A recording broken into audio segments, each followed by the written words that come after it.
to climb on the back of that. You need a lamppost first of all, and then you approach it from the back while it's totally unaware. And once you're up there, goodness knows how you get off. Huge organisational job has been done here by the organising body here at Plouay for the culmination really of their week festival of cycling, and this is the World Professional Road Racing Championships. They call it the Elite Championships nowadays, but this is really the ultimate. These are the best men in the world, and this is part of the course, Phil, which is very difficult indeed. The thing about the course here around Plouay is there's nowhere to rest and recuperate. It's hard on all of the time. Chance now to look at these 9 men. They got away on the 4th lap when they set the fastest lap time so far, 18 minutes and 9 seconds, an average speed of nearly 47 kilometers an hour. That's when Benetton, Jimenez, Lelekin, Diaz Justo, Bochat, Pronk, Morro, Marechal de Lucca all got clear of the field. And now here we are on lap 10, and the time for the last lap was just over 19 minutes, so that was a very quick lap. Very rapid lap indeed. But the strange thing I've always found about the professional road race, Phil, is it starts fairly slowly and it builds up in magnitude towards the end. And very often, if you look back through the records, you'll find that the fastest lap at a World Championships has usually been the last one. And despite the conditions here, the crowd all the way around the circuit, just take a look at the mud on the side of the road. People who have been camping here have been paddling the way to the fence, I think. But even so, they've stayed and stuck to the guns and enjoyed some excellent World Championship racing here. As we look down now at Christophe Moreau of France. So the French have got a man in the move. Give them an easier ride for later perhaps, because their big name's still waiting to fire at the rear of the field. This is Roger Bochat, the Swiss rider. He also has got his big team behind him.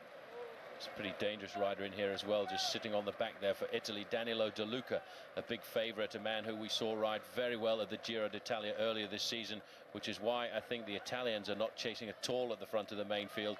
They feel quite happy having De Luca in this group. The rider from Belgium who's managed to slip in there as well, Thierry Marechal, a French-speaking rider, he too is just sitting back, not contributing too much. I think most of Belgium today, Phil, will put their hopes on the shoulders of Axel Merckx. Well, it's unlikely the breakaway will hold them off to the finish, but there's only the Poles chasing, maybe because of the spread of the nations here. De Luca is, as Paul has said, probably the biggest name to be here. He was trying so hard to pull on the Maglia Rosa of the Giro d'Italia this year. He got himself up in the end for the stage win, and he got up the 2nd overall, but he never quite got the jersey before he gave it all up. But he's had 6 wins now this season and a real up-and-coming star of the future. There he is. He's only just over 24 years of age. He's one of those cocky riders who knows what his talent is and is prepared to show it to the world. Certainly is a great bike rider. He was hoping to ride well at the Olympic road race as well, but he was put into 2nd position really, looking after his teammates Michele Bartoli and Paolo Bettini. They were the ones in the action, but you can see the crowd is absolutely magnificent, and there's a lot of pressure still being put on the front of that main field, Phil, by the Polish squad. And I can only really think of one name, and that must be Zbigniew Spruk, a man who has been very consistent so far this year in the one-day races, and they may well feel that today is the day that he can bring themselves a World Championships. It actually takes me back to probably, I would say, the 70s, looking at the strong Polish amateur team that used to dominate the races, riders like Ryszard Sukowski, who were absolutely magnificent. And it's really not since then that we've seen a dominant Polish team at a World Championships. Absolutely right, but the days of the old Iron Curtain is gone now, thank heavens. And these riders are now free to be professional cyclists as well, as they set the pace. This is a Danish rider on the front here, by the way. These are the Poles, slightly different colour pattern.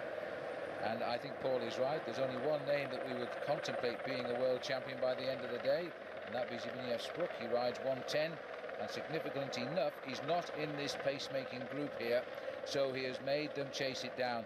And very typically professional riding, they're allowing the Poles, they know they've got a plan of course, but they're allowing them to bring back this breakaway if they can. It is coming down. Whether it's coming down quick enough, it's 4 minutes 18 the last time check we got. It almost certainly will come down, because these guys are making a concerted effort on the front. This is the very technical part of the course. Having come through the start-finish line, you then head out on the large circuit, 14 kilometers around. And this part of the course, if you're sitting near the back of the main field, it is very difficult indeed, because there's always the acceleration and deceleration into these corners.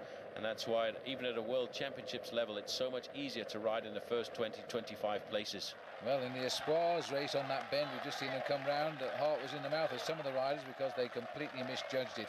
Back up with the leaders now as they head under that start-finish banner again. Massive crowd cheering them on, clapping to keep warm as much as anything else as they continue to set the pace. This is Eladio Jimenez sitting at the back as we've gone back to the main field.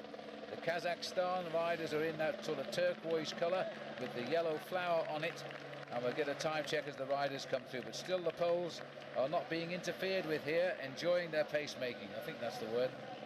You can see how difficult it is at the back of the main field there. Those guys are really hammering to try and stay in contact with the wheel in front of them. But it is a pretty good combination at the front of the race at the moment, with Eladio Jimenez of Spain getting in there. A major revelation in this year's Tour of Spain. A man that I'm sure there will be a lot of fights about during the winter months, because certain teams, although he still has a current contract with the Banesto squad, certain teams are already making noises that they would like to bring him across to strengthen their squads for the coming season. Well, it was 4:18, they're now saying 4:19 as we go out onto lap number 11. The voice there of the man who calls the Tour de France, Daniel Manjas. Terrific knowledge of the sport, and he knows every rider without referring to a note. A magnificent commentator. Thank heavens he doesn't work in television, Paul. He's unbelievable. He can talk for hours and hours about cycling. He knows absolutely everything about these guys, and he basically earns a living covering all of the major cycling events in France throughout the year. Well, there's a lovely picture. This really is a fabulous part of France, out on the west coast. Not very far away, in fact, from the home of Bernard Hinault, five-time winner of the Tour de France. Hinault is here, of course, and that's very typical Breton housing with the grey slated roofs and the white painted, those steeply spired churches.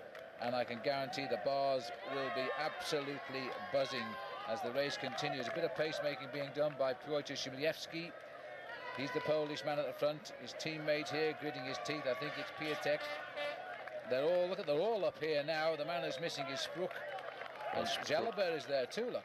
Jalabert sitting pretty close to the front of the pack. Sprookville will sit in the main pack, probably around about 25th place at the moment. He will have a lot of responsibility put onto his shoulders there by the rest of the team, because the fact that they're chasing like this, they really are transferring responsibility to him to finish off the work that they're doing. Jalabert looking very calm and collected at the moment.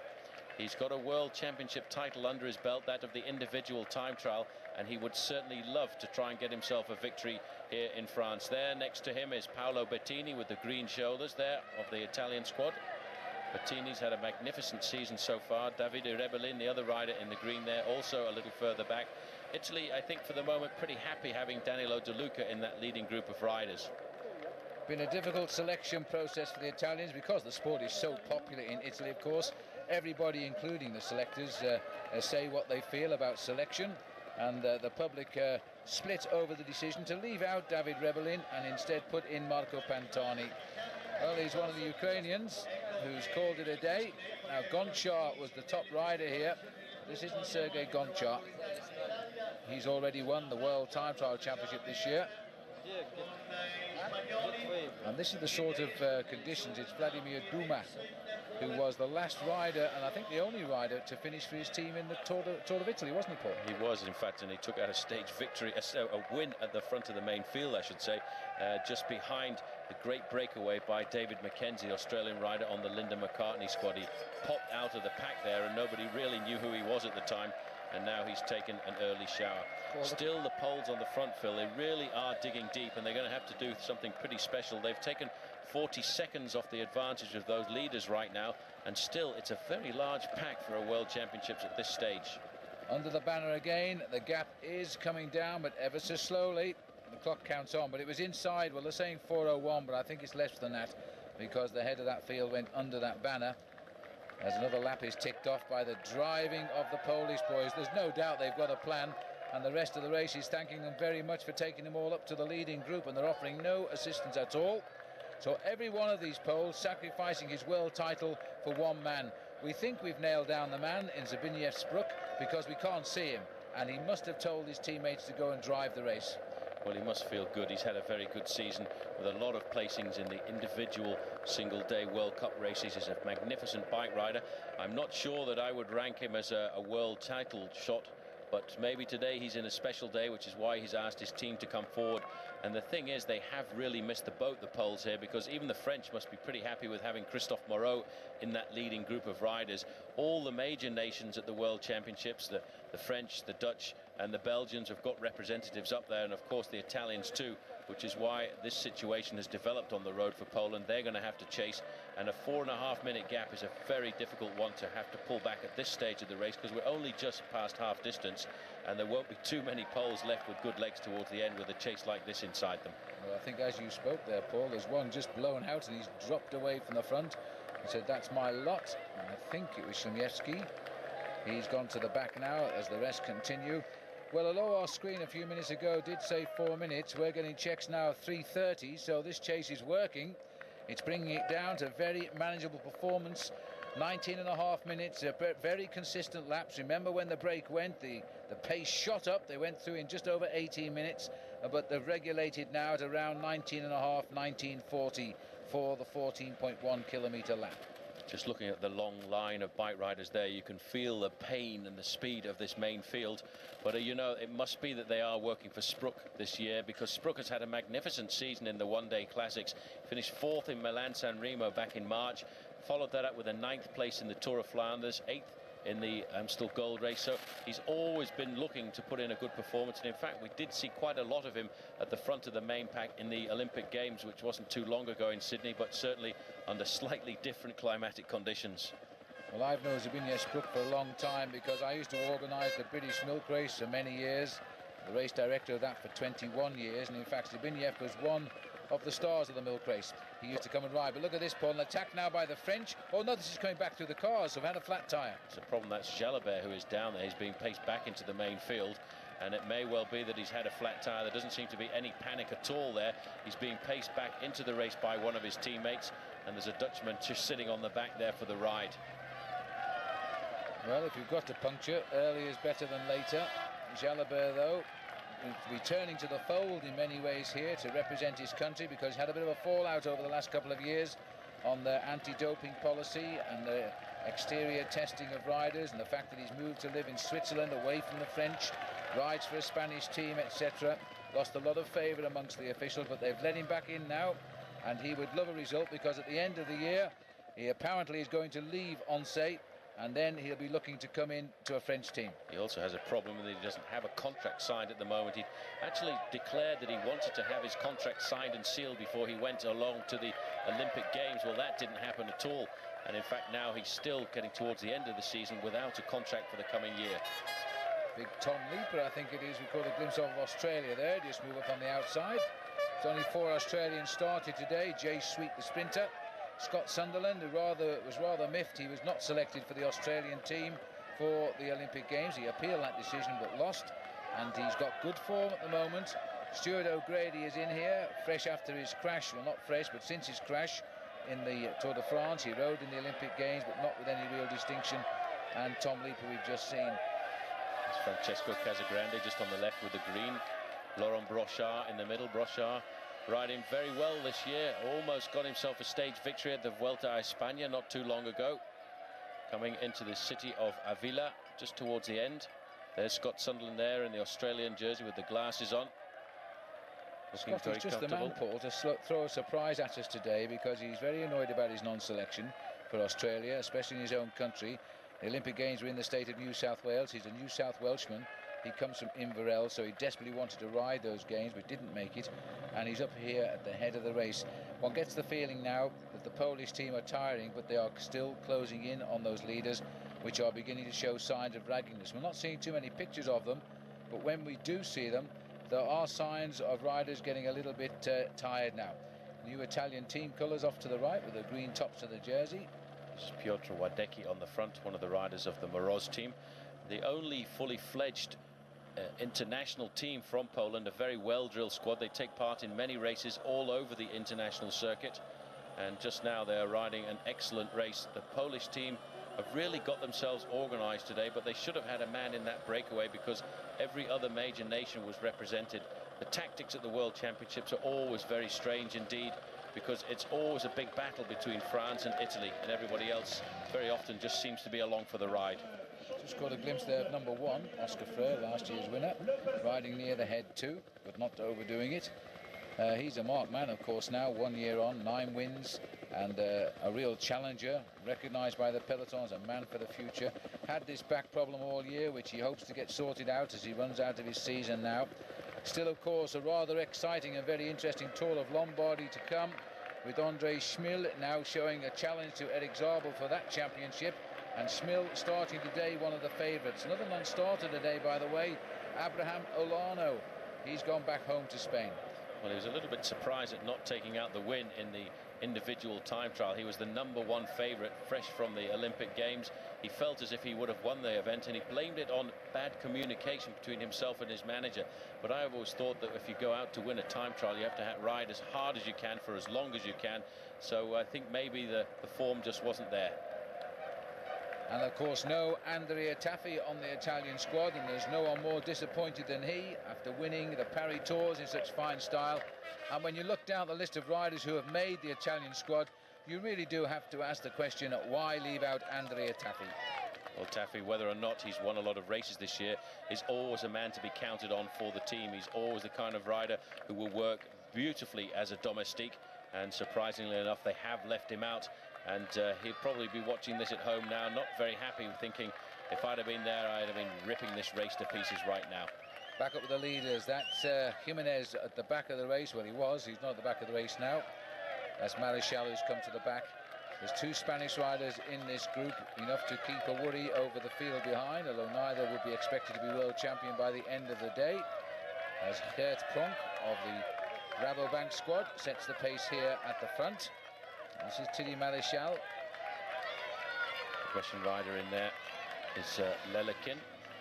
He's fairly young, 27 years of age. These riders now, Phil, really are realising that the chase is on behind as Marichal leads them up to the end of the lap. In second place, that is Pronk. But Christophe Moreau must be feeling quite happy about this race situation.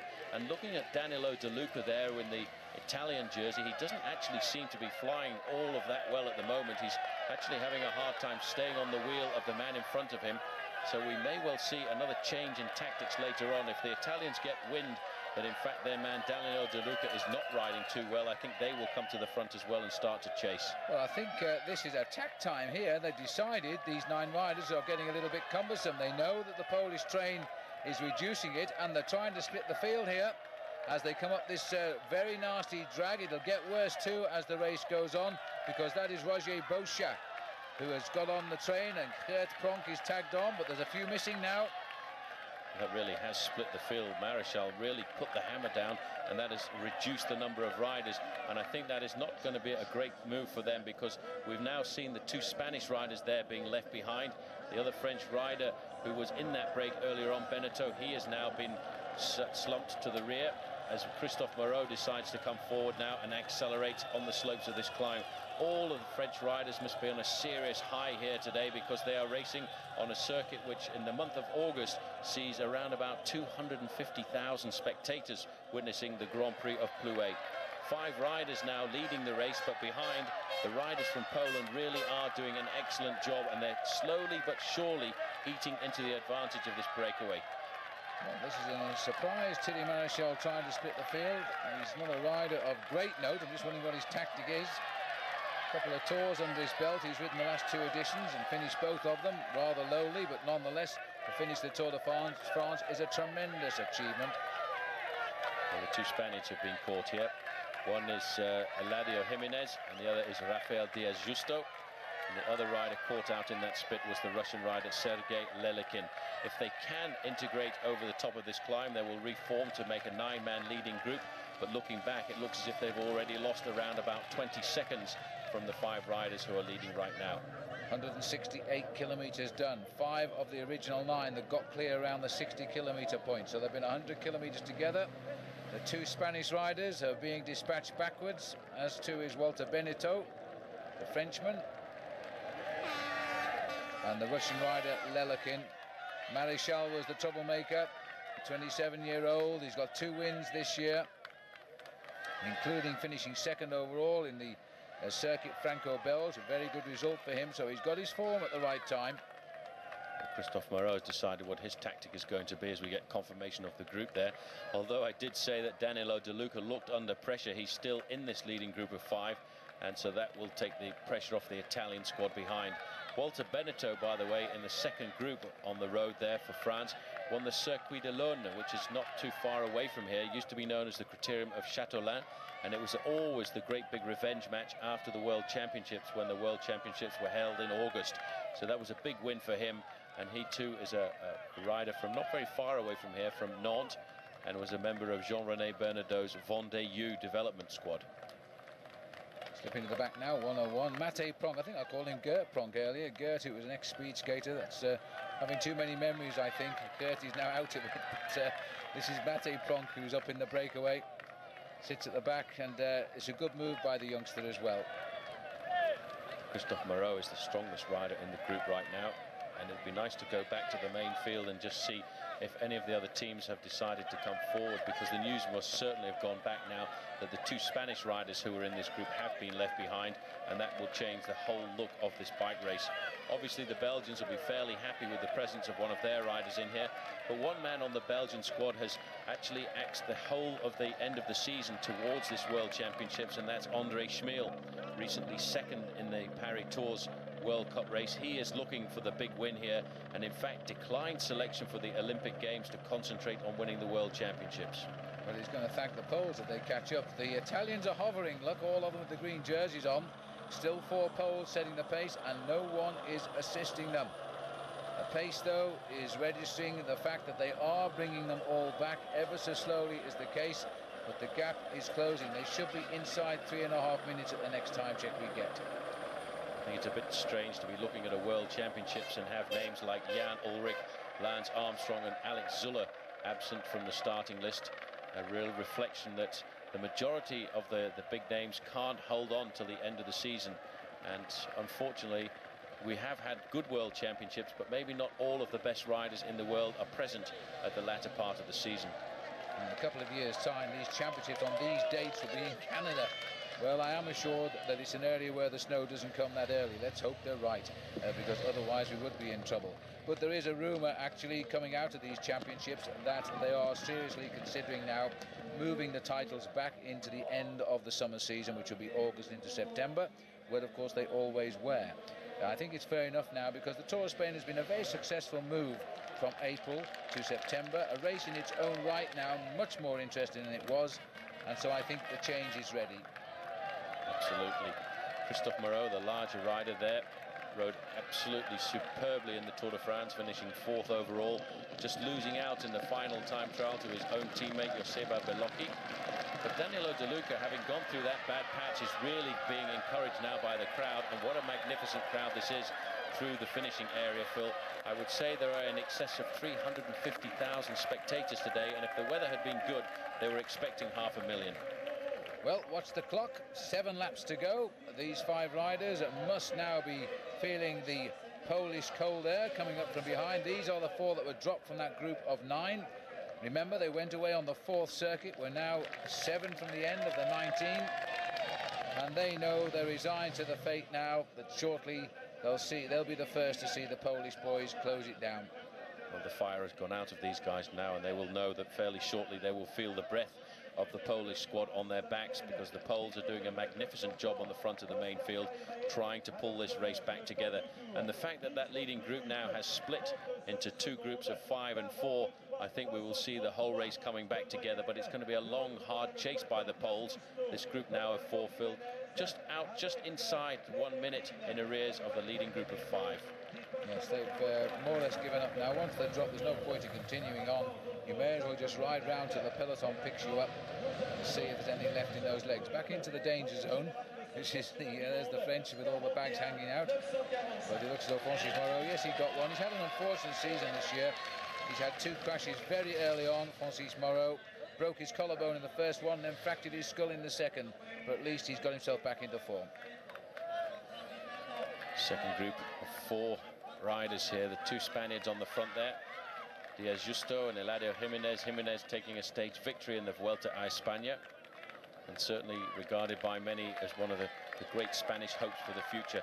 A huge turnaround in Spanish cycling when a few years ago one wouldn't have expected to see the Spanish being so competitive in the one-day World Championships, but since Abraham Olano took their first title in Colombia and then followed that up last year with a win by Oscar Freire, I think they're fancying their chances today. And Oscar Freire, for me, Phil, still has to be a super chance at the finish, because this circuit is not a circuit for the major climbers, and if it's a group of riders of 25 or 30 left towards the end, then really Oscar Freire has a chance of being one of the rare world champions to take the title twice on the road. Well, that would be rather nice for Freire, especially after his surprise victory last year, but his great season that has followed since. De Lucca on the left of our picture, man of quality, I think, and we'll be very happy the way things are going. With 7 laps to go, here's the bunch. Now, are they coming to the start-finishing line? If so, the clock will be on them. It's not long since the leaders gone through. They are getting much closer than they were. It was 3.5 minutes, but I think the effort by the Poles has slashed that right down now. Still an awful lot of bike riders left in the event at the moment. The amazing thing about the World Championships is it's this constant pressure, and there you can see the Spaniards fill in about 10th position there, still looking pretty comfortable, pretty happy with the situation.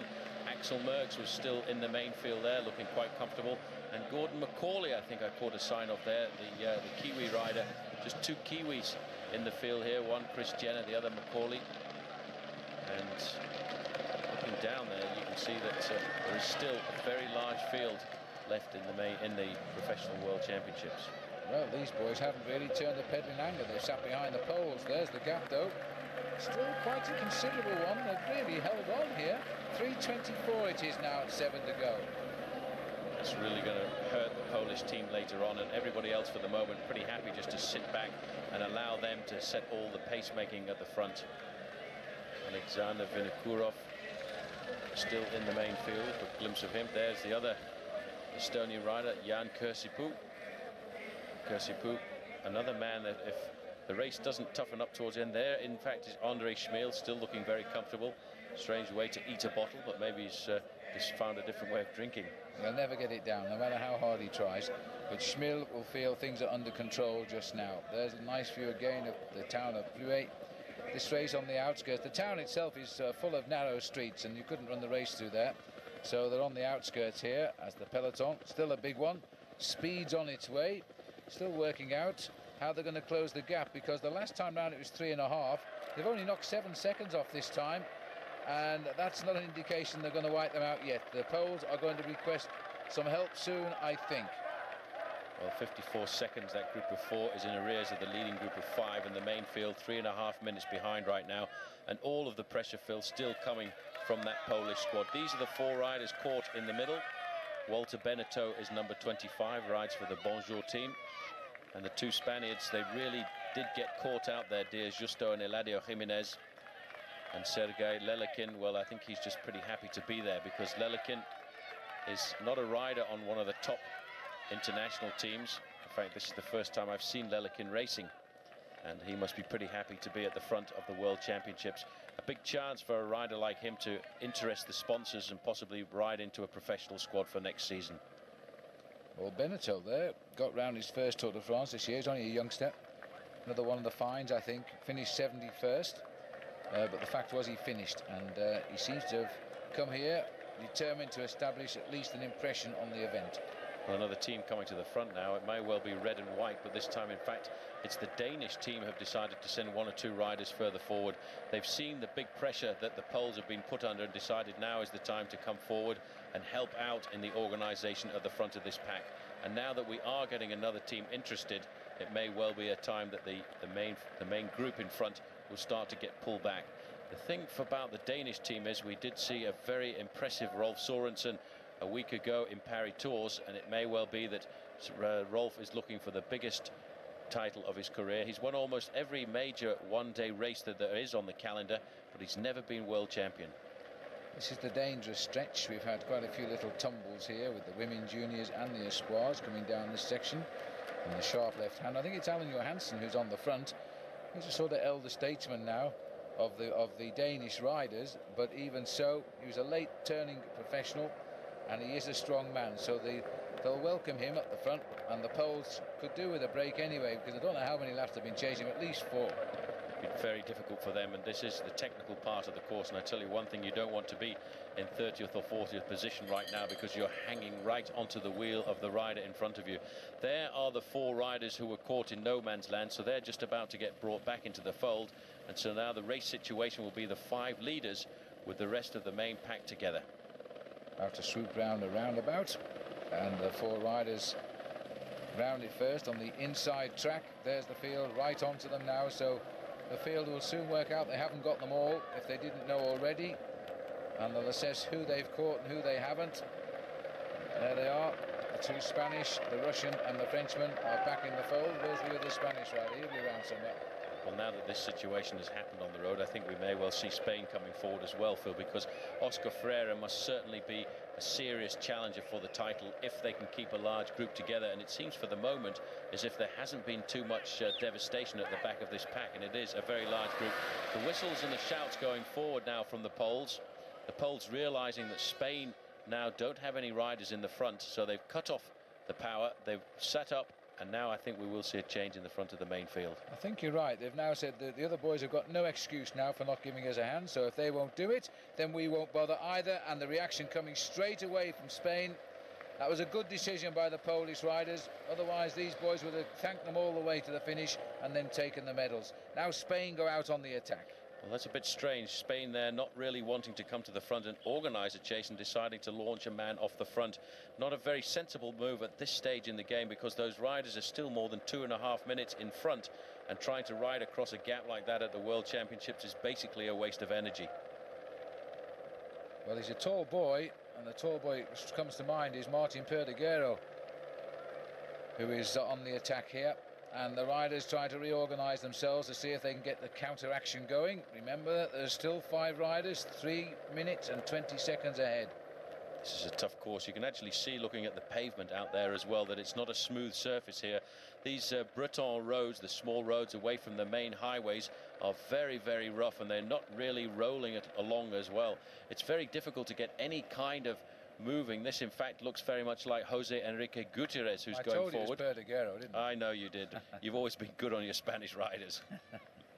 You can see that was a clever move though by the Spanish. This is how he got away. He had a teammate on his wheel there, and as soon as they got to the front of the pack, he sat up and allowed this man to go clear. But I don't think he's too far off the front of the main pack right now. What a great season Kel may have had too, running out team winners in the Tour de France. Wonderful performance, and challenges all of the way. And now we've got Heras, winner of the Tour of Spain. Rumours, by the way, he might move across to Lance Armstrong's side. Well, that would be an incredible move for the US Postal Service team, though he does still hold a valid contract with the Kelme squad.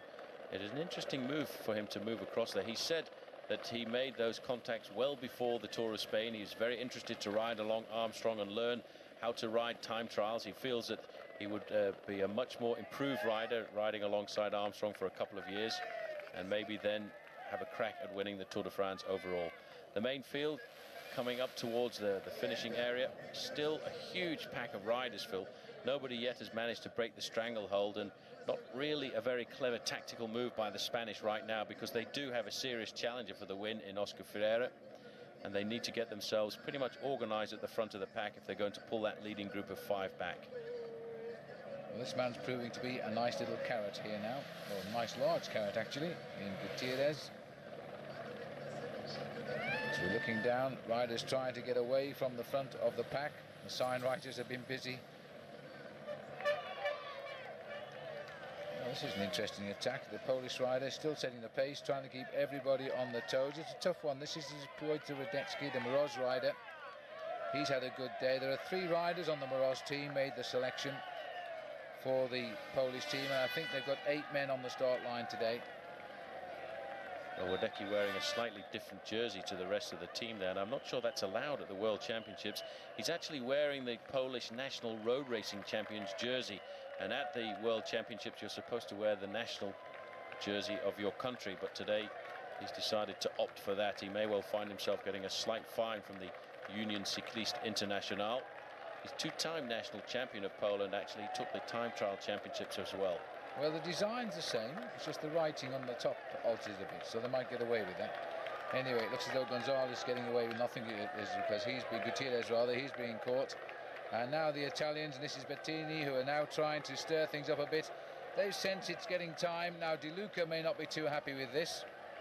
Surprised to see. I think he just wants to pull the Spanish rider back into the fold right there. A little test of the legs to see how everybody else was going to attack. Gutierrez looks over his shoulder, realizes it's all over right now.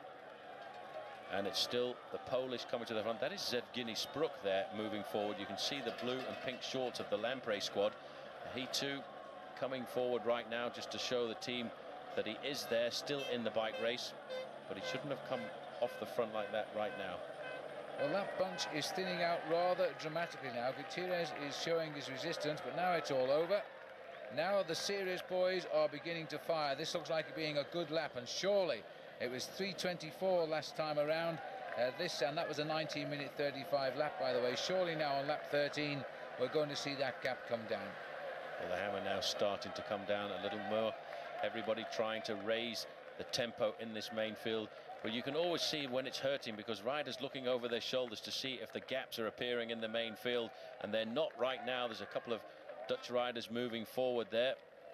Michael Bogard is in the group quite comfortably. There's Scotty Sunderland halfway down the pack, looking further down the main field. A lot of these riders really are starting to suffer right now. Yes, this is the crunch period. There's always stages of a world championship when you have to grit your teeth and hope you survive to come through the other end. And this is one of those periods now at around 180 kilometers covered, some 80 kilometers still to race. They've got to answer the pressure being put on. We're chasing at 5 survivors of 9, and the gap is coming down. It's not coming down very rapidly at the moment, though, as Alexander Vinokurov comes to the front here, the rider from Kazakhstan, Olympic silver medalist, a magnificent bike rider. One of a great Kazakhstan international amateur team who raced all over the world and then literally exploded, nearly every one of those riders getting a professional contract. You can see the pressure now as people move left and right in that front of that spearhead, trying to be near the front but not wanting to put their noses into the wind at the moment. I don't blame them. Back up to the front runners. Another lap can be ticked off here, reaching the 184 kilometer point. And then the clock will start and we'll see what they've got. That's Bochat of Switzerland. Quite like the Swiss team colours as they come through. And I like the new Italian colours too. De Lucca's wearing those, sat at the back. These riders have been away now since the 60th kilometre, so 120 kilometres in the lead, which is some 70 miles out front, 4 hours 22 as they go out on lap 14. 6 laps remaining. Bouchard has had a pretty reasonable season. He's a young rider with 1 victory to his credit, and that was just a couple of weeks ago in the Hessen Rundfahrt when he took out the 2nd stage, as Austria moves to the front. There in the middle for France is Brochard. There's a Frenchman there on the left-hand side with a slight problem, and that looks very much as if it's Laurent Jalabert got his arm in the air. Well, now this is a far more serious situation for Jalabert if he has. Laurent Brochard going through camera now. He's also right at the sharp end, looking for the move perhaps. This is the area now. You must hold position. There's poor old Jalabert there. But must have a flat tyre. He has a serious problem. His hand has been up. He's looking over to see if there are any teammates around right now. And I wonder, there's the French team car right at the front of the pack, but this is not the time to have an incident because the pressure is pretty much on at the front of the pack right now, and if he finds himself off the back with a mechanical incident, he's going to have a hard time getting himself back into the race. Just look at Radetzky here, drive this race on. He is going like a train. It's a bit of a performance for the crowd, I think, this to the start-finishing line, but he's going well. Brochard sprinting up on the left of our picture, trying to join 3 men on the attack. There's the tying up. My goodness me, it's come down this time. 2 minutes 8 seconds the gap. It's still been a very long and hard chase, Phil, to pull back from 4.5 minutes to 2 minutes, but I do feel now that we will see the end of that leading group of 5 fairly shortly. Well, another man has climbed into the pits. This is Frédéric Pinault of France, and this is the part of the race now where we can expect more and more riders to pull away from the race. 1 minute 55 seconds is the official time on the board for the 5 riders at the front of the bike race. and still Christophe Moreau is the man really keeping the pressure on. He's the man who's got the most to gain from a situation like this, as well as Danilo De Luca in second position there. De Luca must be just keeping his fingers crossed and hoping there's going to be some tactical maneuvers in the main field behind, but that doesn't happen at the World Championships. Once you get to the critical part of the race, the hammer really does start to go down, and Brochard is the man putting the hammer down right now. He's going off the front of the pack, Phil, and you can hear the French crowd. Well, we're looking at the man who has won the world title in the past, facing all sorts of accusations that he may have won it on drugs, but that's what's coming out of the Festina affair, of which Brochard is very much a part of that. But right now he's trying to redeem himself here as he tries to rip clear of the field. Ideally, he wants a small group with him. Belgians sending a man up there to try and get onto the tail. It looked like Nico Matin moving forward.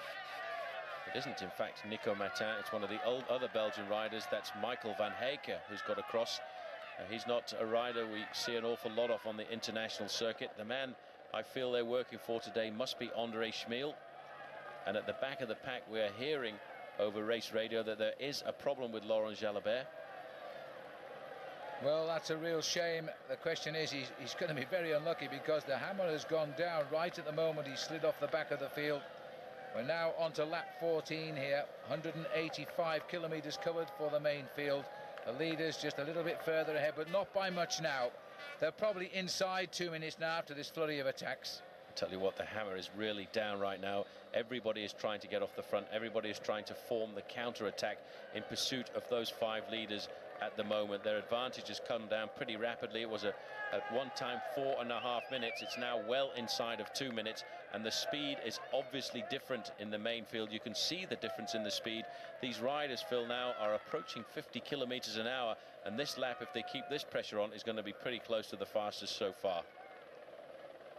But the impetus slipping just a bit as that flurry of attacks has been brought back to heel. The riders looking for who's going to move next. The lap time itself was not great, 19:35 followed by a 19:41, so nothing approaching the 18:09 done when the original break went away on lap 4.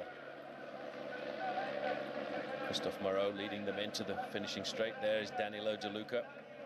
De Luca's a magnificent bike rider, and there's been some incredible sums of money bandied around to try and pick up this bike rider. Sums of money well in excess of the $1 million per year, and I certainly think that he's going to be a great bike rider. Very cocky for the moment, knows exactly what he wants to do, and he so dearly wanted the Maglia Rossa in the Giro d'Italia this year. The huge crowd is not, though, for Danilo De Luca with the green shirt there. It's for Christophe Moreau, the French representative in this leading group of 5. 200 kilometres, give or take a kilometre under the wheels now. And this is, looks as though Matej Pronk has been left, has he, by the leaders? Gritting his teeth anyway. Spot a bother. He was in the breakaway, but he's in trouble now. Well, that's a surprise. He may well have had a mechanical incident, because he seemed to be riding fairly well there. He's 30 seconds or more in arrears of that leading group of riders. He must have punctured. We never heard about that, but he must have punctured as he goes into 5 laps to go. A bit of calm coming to the front of the main field right now, but you can notice now the organisation starting to come in from the Italians. A lot of those green shouldered jerseys moving to the front. That's the Italian squad, the new Italian strip. They've got a pretty good role to play here right now, because they have Danilo De Luca in the leading group of riders, but they also have Michele Bartoli. Bartoli just on the right-hand side there with the tricolor helmet on, that helmet indicating he's the national champion of Italy this year, and he likes this circuit. He said openly when he won the Grand Prix of Plouay in the month of August that he'd like to come back in a couple of months' time and find himself crowned the world champion. He was the super favourite before the start of the championships, and for the moment he hasn't made a wrong move. And these 3 riders surviving here now, or 4 riders, sorry, Beauchat sitting on the back of them. I don't know if you noticed Bartoli there, Paul. He's still got his top jersey on, his zip up top. I mean, that's something you wouldn't normally see in a world championship with some 5 laps still to race. Still pretty cool for the moment. There is his teammate Paolo Bettini, wears 39 in second position, right up against the barriers right now. But the main field slowly but surely starting to reduce in numbers, and it's in the last 2 or 3 laps we'll see riders disappearing from this group. It's still pretty big, though, for this state of a World Championships. 5 laps still to go to the finish, and a huge convoy of cars behind the riders. All the major nations are allowed to bring 12 riders to the World Championships, and the lesser teams are allowed to bring just 8. The defending team, which is in this instance Spain, would have been allowed to start 13 riders here at the World Championships, Alano being the 13th man, and he in fact decided to take his dummy and go home after he was beaten in the individual time trial. But it's a big advantage, and this is all decided on the rankings of the teams in the international field. The UCI ranks all of the countries, and if you finish in the top 6, you're allowed to bring 12 riders to the World Championships. Just sort of caught a glimpse there at the head of the field of Chan McRae, who had a great ride last year and finished 5th. I think he's the only survivor left in now of the Americans. I think all of the others, there weren't many of them, are now out. Antonio Cruz, who also rode in the World Championships, Danny Pate and Fred Rodriguez. Haven't seen Fred at all, the American champion, but McRae's still certainly at the thick end of the race. Pretty close to the front there, wearing 36 is Richard Vironk, and I wonder what's going through his mind right now as Mate Pronk has been caught. That leaves just 4 riders at the front of the World Championships right now, and their advantage is coming down all of the time. I just have the feeling that Pronk did have a flat tyre there, but anyway, it doesn't matter now. He's back in the field. Of the 9 originals, 4 survive as the race continues to chase them all down.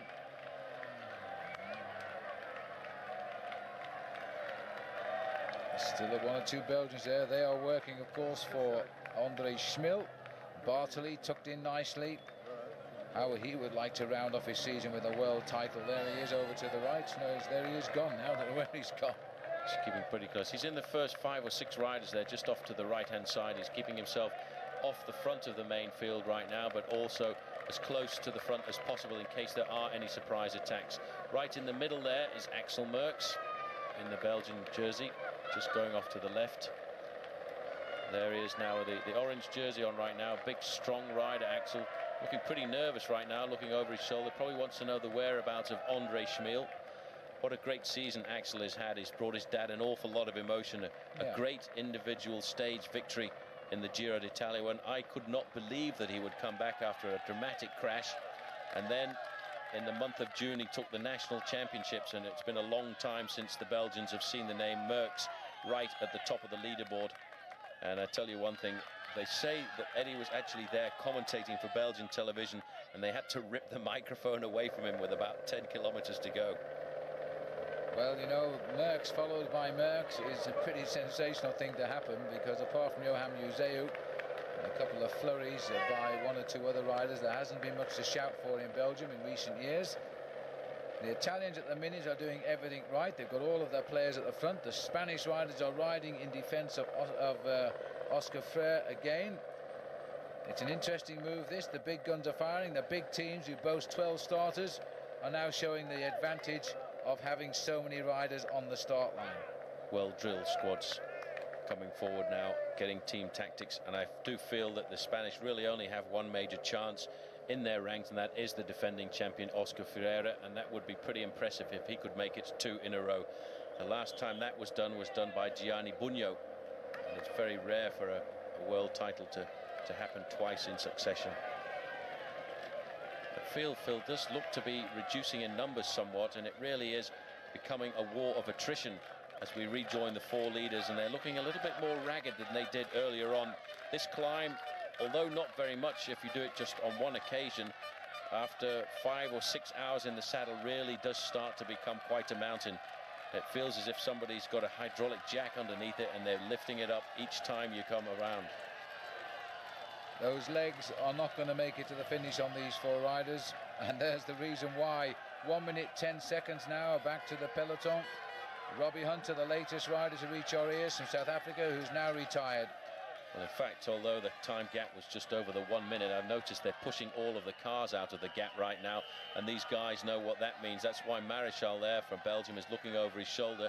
It means once they start pushing all of the cars out of the way, that the gap is coming down pretty rapidly.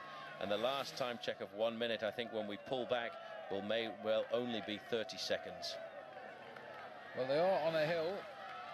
And we haven't found them yet. There they are. No, I think you're right. 50 seconds is probably the gap now. They're coming very quickly. And when the capture arrives, as it surely will, then we're going to see a flurry of attacks, I am sure, because there are far too many riders here dreaming of a rainbow jersey right now. Still a lot of big names in this group. Sergei Ivanov was still there for Russia. Looking a little bit further down the pack, Scotty Sunderland is still in there as well for Australia. Caught a quick glimpse of him.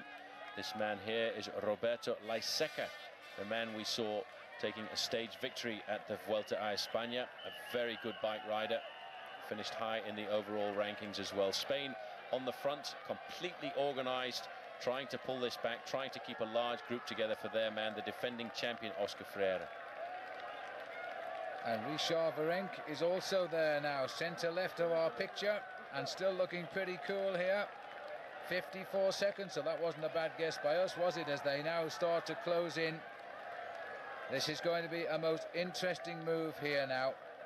Yevgeny Spruk, Polish rider on the right-hand side. He now has to ride very close to the front of the pack after all of the work that was done by his teammates to pull back that advantage, which at one time was 4.5 minutes.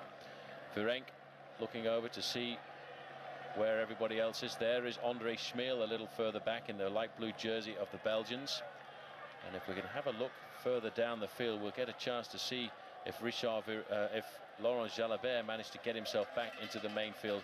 There is Oscar Freire, Phil, wearing number 1 there, pretty close to the front of the pack. Magnificent bike rider, defending champion, and looking very seriously as a major contender here to take the win twice. And the only Aussie left in the race, I think now, Scott Sunderland is right up there as well. Like Andre Taffy, he's got a point to prove. Max Chandry still going through there. There's still 2 of the 3 British riders in this race. The other one didn't start, by the way. John Tanner and Charlie Vergalius, sorry, Max Chandry and Charlie Vergalius are the 2 riders left in this race, and they're both up there too. Looking down that long main field there, I didn't catch much of a sign of Laurent Jalabert, but it's very easy to hide in the main pack. The 4 leaders over the top of the climb now starting to organize themselves just a little bit. Marichal is the man in first place. Danilo De Luca's face not giving anything away right now, but I think he realizes he's had his chance of glory at the World Championships. It's been a major help for the Italians, but basically for these 4 riders, as the pace picks up towards the end, they will get caught and probably spat out of the back. But it's still been a superb ride. Over 100 miles in the lead now for those 4 survivors of the 9 who escaped originally, as again the Italians now trying to take control and trying desperately now to reduce that lead. Often wonder, Paul, why Italians are chasing an Italian. I think they've realized now that the race is over. They realize that the fact is those 4 riders have been in the breakaway situation for a long time, and maybe the word has come back that in fact Danilo De Luca is not in excellent form. He's not certainly going to win, and the Italians feel that this is the moment they really need to put out. This is Michele Bartoli, El Gatto, the cat they call him. He's coming out of the front of the pack right now. He knows this course. This is where he won the Grand Prix of Plouay, and this is the first major serious attack of the race. Well, Bartoli now trying to rip this field to shreds here as we go into the closing laps of the event. There's still De Luca up in the front. He'll be not happy at the thought the Italians are throwing their best men at the race now to reduce that lead, but we are inside a minute, well inside a minute now to those leaders. We say bye-bye to Plouay again as we move out on these closing laps of the World Championship. That attack hurt. The Italian in 3rd position there is Davide Rebellin. Michael Bogard is there in the orange. I'm not quite sure what Michele wants. Come on, boys, let's get working. He looks over his shoulder to see what sort of damage has been done. Not really enough for the moment. There's still an awful lot of bike riders still in contact. Well, the thing was, I didn't see Schmil making that break, so there was no reason for the Belgian riders to start working there. And besides, Bartoli is not slow in cajoling everybody into action. It's a question whether you're strong enough to say no thanks.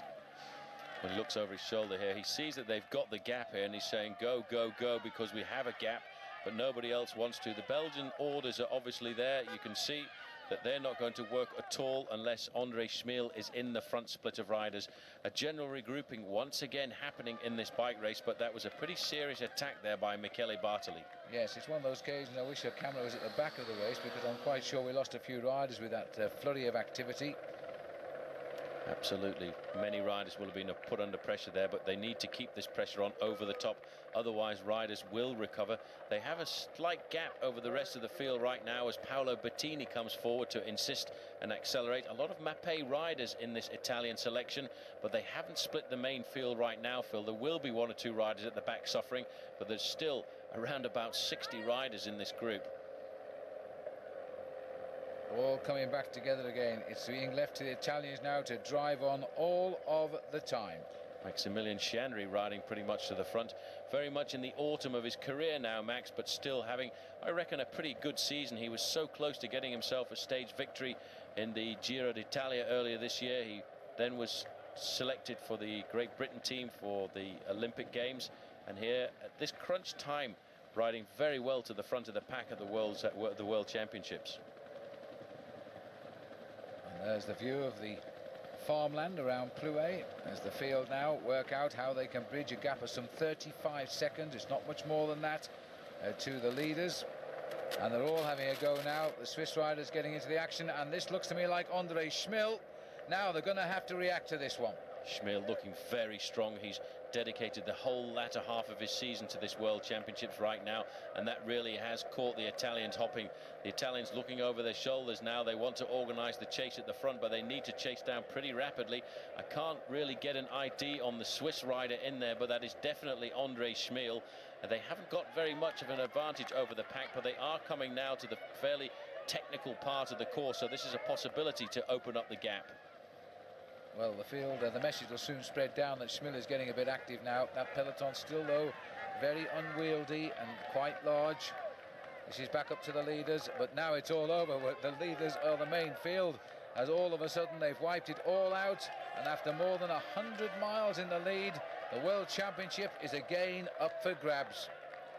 First man to make the junction there is Andre Schmil, but the main field are not really very far behind at the moment, and over the next few laps, Phil, every time we hit that climb up through the finishing straight in Plouay, there will be attacks. They'll be trying to force a small group of riders off the front.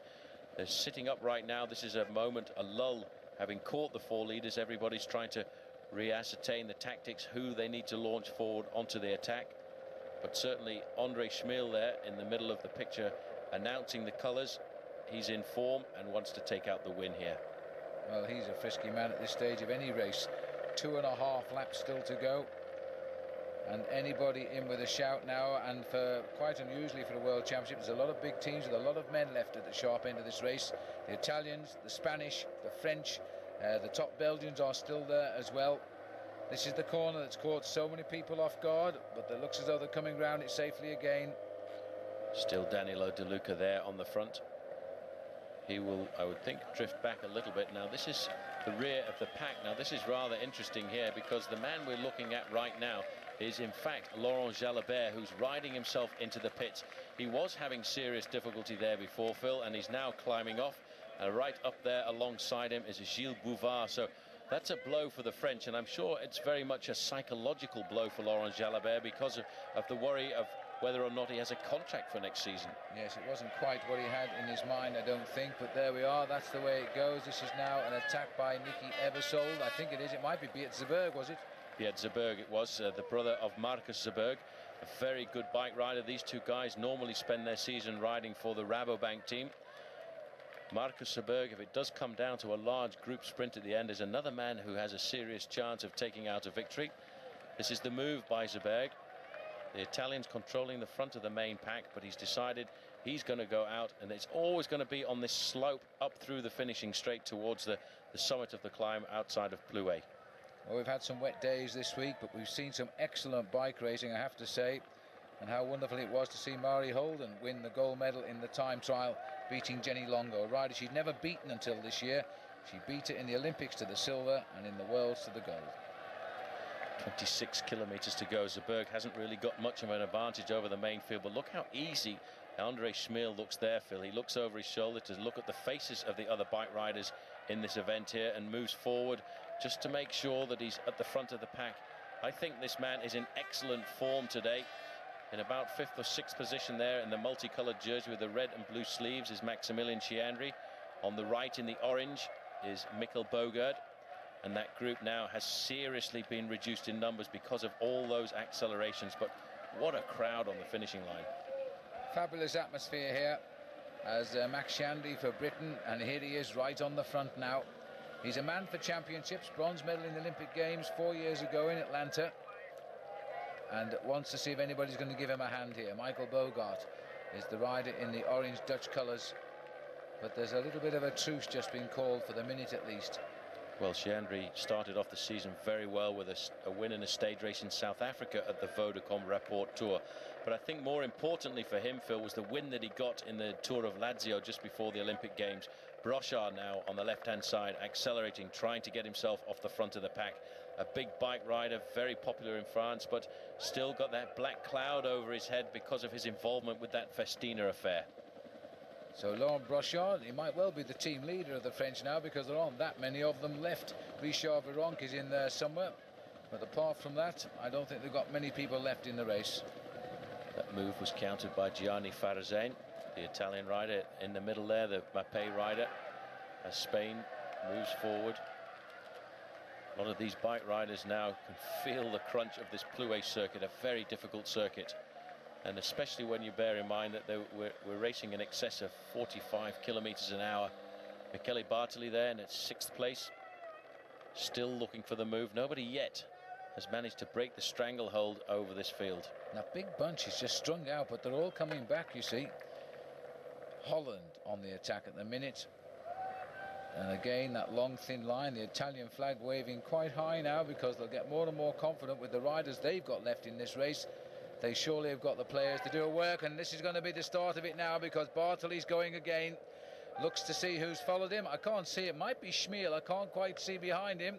I think it is. It is Schmiel. Schmiel is right there. These two riders marking each other very closely, but Sciandri riding well too there in 3rd position. The Italians still in great numbers in this group, Phil, and that is their advantage. If they see the right combination forming at the front, they can have 2 or 3 riders just sit up and let the gap go. So the big boy is beginning to test the water now to see who is the strong man. That's a very typical Bartoli attack, that. As fast as he can go, and to see who follows before he continues the pressure. He saw the wrong man on his wheel, Andre Schmiel, so he stopped up and back in the field. That field is a very tenacious bunch today. It hasn't really thinned out, as Max Sciandri's got control of the head now. Sciandri looking very cool. He shouldn't be riding like this. He's a lone rider. He doesn't have any team support at the moment. He has to ride his own race, but maybe thinking about moving on to a top squad. I think this is pretty funny. I'm Max Sciandri riding for Great Britain all on my own, and I'm putting you guys into difficulty. Michele Bartoli goes again, but look at that, Phil. Right on his wheel there is Andre Schmiel. Yes, he won't be laughing now. He had a little joke, I think, with Andre Schmiel just before Bartoli went, but Bartoli thinks, well, this isn't worth it. Obviously Andre's marking him now, so it's a free wheel again. It's a bit strange, this. These guys are beginning to get worried about the fact they're not able to open up a breakaway situation. This is still a very large group of riders for this stage in a World Championships, and maybe the circuit here in Plouay is not quite difficult enough to split the race to pieces. Schmiel now on the attack, being covered here by Spain, but there will be a major reaction behind, and that must certainly come from the Italians. This group very much staying together. As they get closer to the finish, Phil, I'm wondering if we might see a very large group come down to the line here, because nobody so far has been able to get very much more than 10 or 15 meters off the front of this main pack. There are still a couple of the big teams with a large number of representatives present, which means they'll always be able to organize the chase unless exactly the right combination goes off the front. But looking down there, it's a very big pack. It is very big, but I'm always full of admiration for the big stars like Andre Schmiel and Michele Bartoli, always willing to attack and test the water, even though there are so many riders there, having more or less a free ride towards the finish. The big names of cycling never afraid to have a go and see what happens. Belgium still got quite a number of representatives in the group here. Axel Merckx moving to the front of the pack right now. But this is a tricky part of the course. Next time they come up to the line, they will face 1 lap to go to the finish. Looks like the rider on the front here was having a chat with his team car, the way he was gripping his racing jersey. That's where his microphone is. All back together again, time for a drink. There's Axel Merckx in 2nd place there. The Swiss also pretty much at the front. Merckx sliding down through the group. Probably will go and have a quick word with Andre Schmil. Almost 38 years of age, Schmil, and still super competitive in these one-day races. Kelly Bartley, I think next time we come to the finishing straight up through Plouay, will try and launch the attack again. I don't think that the climb is quite hard enough. This is Lucca Shinto on the front, the super domestique, a great friend of Maximilian Chiandri's. He will ride his heart out for the team, the Squadra Azzurra, right now. Yes, I saw Lucca Shinto win the Tour of Langkawi a couple of years ago. That really was the only win of note he's ever had, and it was a big surprise, but he rode so well. There's the long thin line through beautiful French countryside in the west of France as we course through Brittany now. These are wonderful roads to train on or just to cycle on. If you ever want a holiday, go to Brittany, but you'll find the roads are never flat and the hills are often short and steep. Goraz Stangelay in fourth position, the Slovenian rider. We saw him win the Commonwealth Bank Cycle Classic last year. That's Axel Merckx there, riding pretty much to the front. Had a very good Olympic road race, did Axel, but I think today really playing the card of Andre Schmil. Schmil in excellent condition. The Swiss rider close to the front there was Mauro Gianetti, wearing number 18. But it's a long thin line, and still I think quite a few riders in this group, Phil, have got pretty fresh legs right now. Bettini setting the pace. Merckx for us is a man of the big day, the big event. He always rises to the occasion, and he's right there again. I'm sure Father Eddie will be watching this with great interest now. The Italians are playing all of their cards right now, and they're not going anywhere as Paolo Bettini sets the pace now. Just caught a glimpse of Richard Virenque. He's around about 20th place in this group at the moment, still very much a contender for the last lap here, because it may well be we'll find ourselves with a strange break going off the front when we come up to the final ascent up through Plouay. Shinto deciding that as far as he's concerned, he has no hope at all of winning the event, but he does have a hope that Michele Bartoli can take the glory for Italy. Bartoli, before the start of this race, Phil, the super favourite to take out the win. Magnificent win at the Grand Prix of Plouay. Said he loved this circuit. He rode very well in the Olympic road race. He just missed out on that move when Jan Ullrich got away with his teammate Andreas Kloden. And although he chased for an awful long time with his teammate Paolo Bettini, they were never able quite to make the junction. So if he can get the world title here, that would be a super revenge. Just look at Bettini here. Shinto sitting behind him as he drives on continually. Doesn't even look over his shoulder for any help. He just pulls this race through, goes wide for the left-hander. Fabulous riding, never afraid to work. He's not thinking of a world title. Mind you, I remember Stephen Roach doing this for Sean Kelly in Vilac in '87. At the end of the day, it was Roach who had to take out the title for Ireland. Looking as if there are a few riders gone missing from that group right now. Looking down there, they can still see Brochard and Richard Virenque pretty much to the back of this pack. This is Merckx, isn't it? No. Very much, yes, it is. It's Axel Merckx going off the front. This is a slight attack by Axel, moving forward off the front of the pack, but it looked to me as that was Gianni Farazane moving forward. Well, climbing up the drag towards the finishing line. We should hear the bell this time, and Axel Merckx has turned around the tactics a little bit by launching that attack. You can feel the pain right now looking down there. Number one is